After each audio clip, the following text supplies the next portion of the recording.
Hello, everybody. Today is January 1st, 2026, the first day of the year that God is going to swing wide the doors that we have been waiting for all this time. It occurred to me that I have not been doing any videos in recent history, and so I thought this would be a great time to give a little update. We have been here in Nashville, and by Nashville I mean south of Nashville, south of Franklin, in a town called Spring Hill. So Spring Hill is it's so close to everything, but in my heart of hearts I'm living in Franklin. So the Lord has a plan, and we are working the plan. And I just have to say that when the Lord gives you a directive, there is often nothing that will happen until you start taking steps. And so today I took some steps. So just a little backstory here. We are on month 3 of living in our apartment. We have a 6-month lease, and some of you might be feeling anxiety at me even just saying that. We've basically been making it just enough. We have just enough, but from our perspective, the Lord has provided. He has said he's done what he said he would do. He's supplying all of our needs. Okay, so sometimes we have things that we want and we're glad, why haven't you provided that? But he has provided for all of our needs. That's what his word says. But his word also says that he is able to do exceedingly abundantly more than I could ever ask, hope, dream, or imagine. And so that has been the common vein that the Lord has been speaking through the word, through other people speaking the word. I have heard that verse so many times in the last 6 months. But even more recently, that has been something. And even we just, got through the Christmas season and everything, this whole idea about how Mary pondered things in her heart and she, kind of basically kept it to herself. Well, in the season that I'm in, I feel that I'm really stepping into a part of the things of the Lord that I've not really stepped into in this way. It's like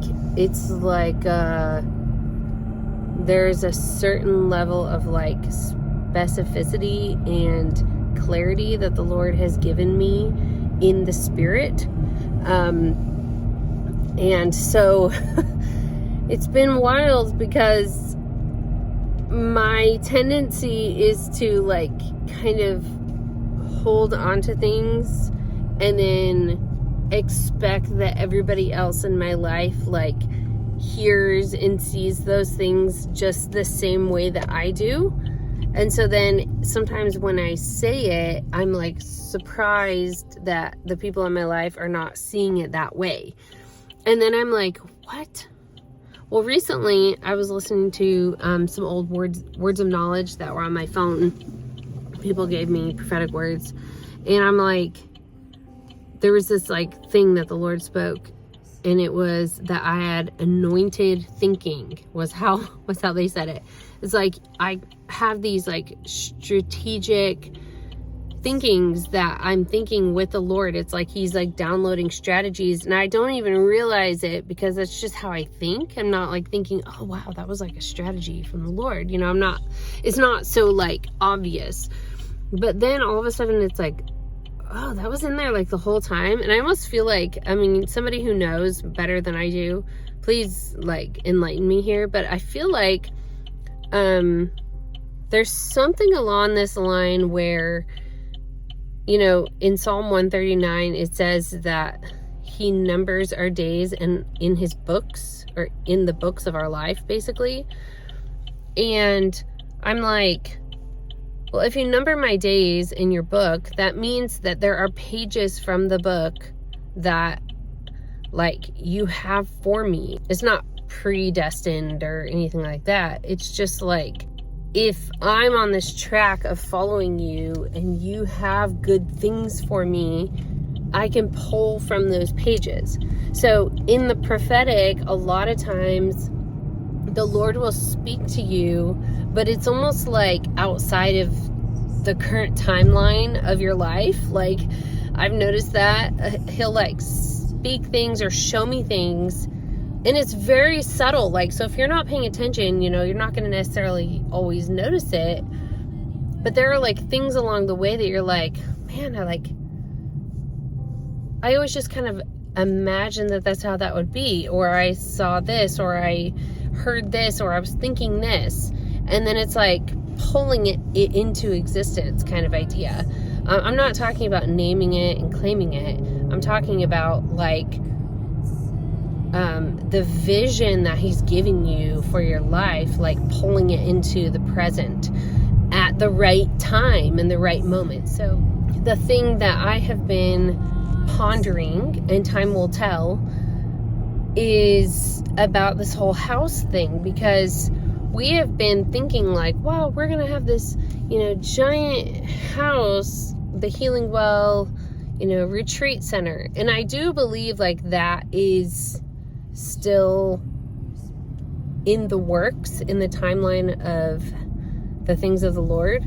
But somewhere along the way, I had what I'm going to call it a vision, but it wasn't like I was out of my body. And, you know, it wasn't like that. It was more like a subtle thought that went through my mind. And it's like I have this thought in my head about this house that is downtown-ish. It looks like downtown. I don't know if it's like literally downtown, but it seems like it's like a downtown, you know, historic looking Franklin area type of house. And it's blue, it's dark blue, and has white pillars. And in my sort of vision, if you want to call it that, it's like I could see that it was in a neighborhood-ish kind of area. And I could also see that we were living there in like the upstairs area, and then the downstairs area was where ministry was happening. So people would come, and there was like a piano and a couch, and they would come, and it was very peaceful, and like, you know, they come and like experience like healing and restoration, and we call it like the healing house or something like that. Of course, we're Healing Well, but healing house is kind of just what keeps coming to mind. And what's really cool about that is I understood that this healing house is not somewhere we're going to live forever, but it is a like place where people come and experience, you know, ministry and healing and whatnot. And so today I went and driving around looking for blue houses in Franklin. So this whole thing has just been like totally crazy. I'm at Walmart now getting some groceries. But this whole thing is crazy because it's like, it's not normal. I mean, most people are like, oh, you know, I'm going to look at my finances. I'm going to see if I have enough money, and then I'm going to call my realtor, and then I'm going to book to go see houses, and then I'm going to go see houses and then get a house, right? Well, we're like so backwards in this whole thing. We're like, we don't really have any money. But like, we know that God wants us to have this place, and the timing, it's got to happen, because like we can't stay in a 6-month apartment lease forever. Yes, we could probably renew it, but nobody wants to live in that apartment forever. So we just need to like put the lid on this. And I mean, it's crazy how the Lord speaks, because it's so subtle. It's like he almost uses like your restlessness to compel you to action. So I'm over here just like, we gotta like do something, right? We gotta do something. And so then it's like, okay, well, I kind of have this thought about a blue house, and I can't get it out of my head. I keep thinking about it, and it's like, I've been thinking about it for, 6 months or something, but it's like so subtle that you don't think that it's, significant. But now here we are like 6 months later, and it's like, I think this is significant. Like, I think I need to actually like focus on this. So I called a friend of ours who is a spirit-filled, realtor, somebody that we just met sort of recently. And I think he's our guy. I think he's the one that's going to help us get it. So while we're basically waiting for a few more days, we're going to meet with him. I was talking to him on the phone, just kind of sharing, like, I know this is crazy, but like, I'm looking for Blue House. I don't have any money, like, just kind of like sharing with him. And he said this really incredible piece of word for me, because like this morning I'm praying to the Lord, give me the spirit of wisdom and revelation. Like, I need to perceive and understand and know like what it is that you're doing. Like, that's where we are, is I don't know what to do. I don't have the regular means to do this, but he knows. So I'm on the phone, this friend of ours, and he says, wisdom comes at a price.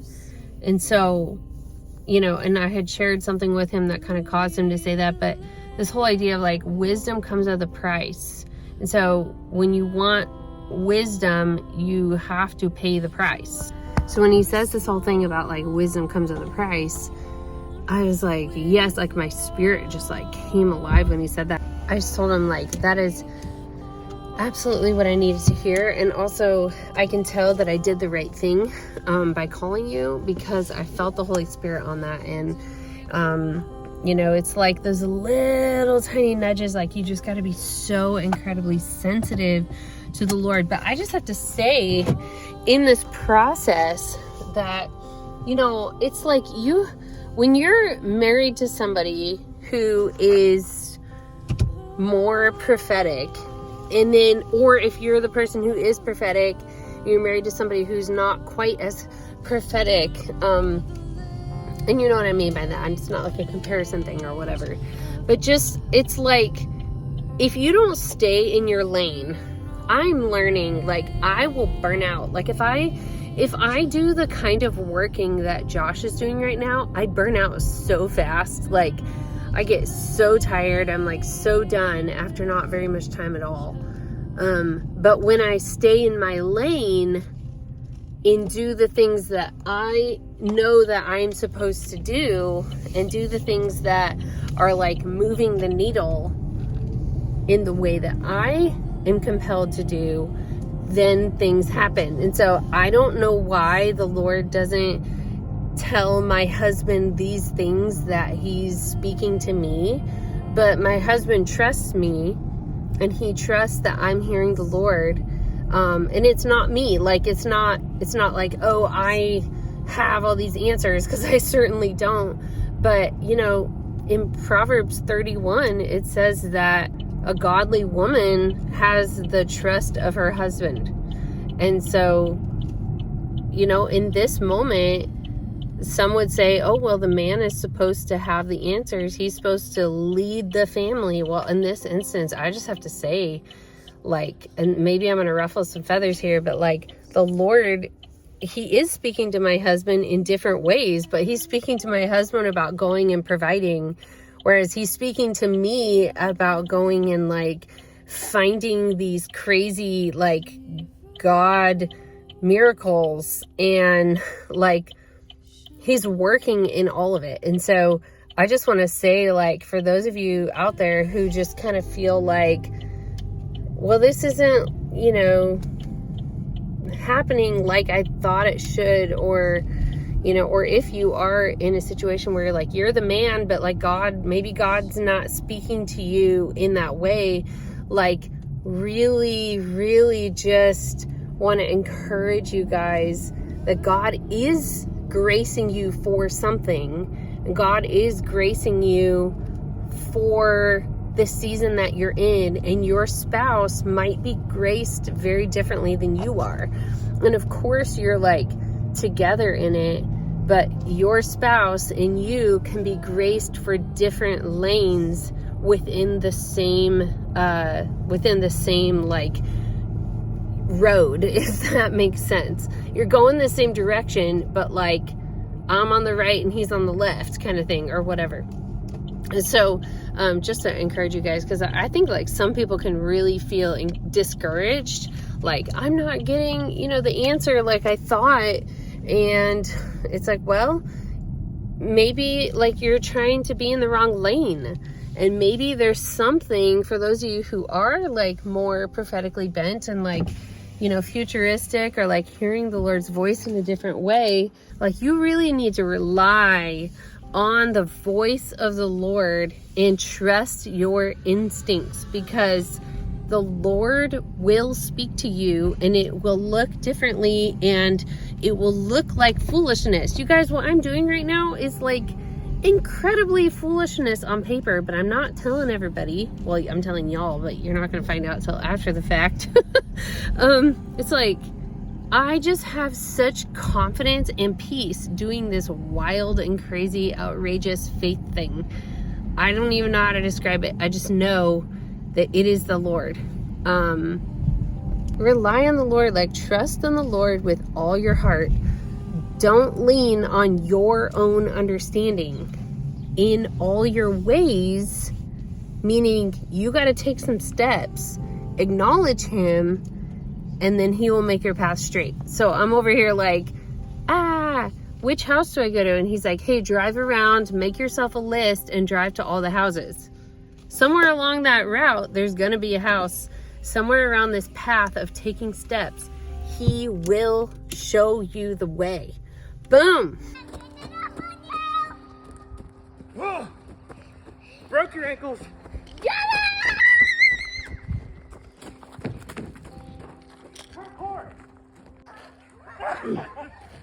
I made it. You're the only one I didn't catch. I got you. All right, we gotta head back.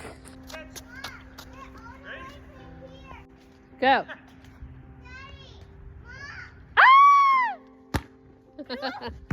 Ready? Okay, ready? You gotta put it on me. Okay, here we go. Okay, you got it? Yep. Oh, look at that. That was a pretty good spiral. Yeah, I did this. That was a good spiral. Okay, let me see the video. Let me see it.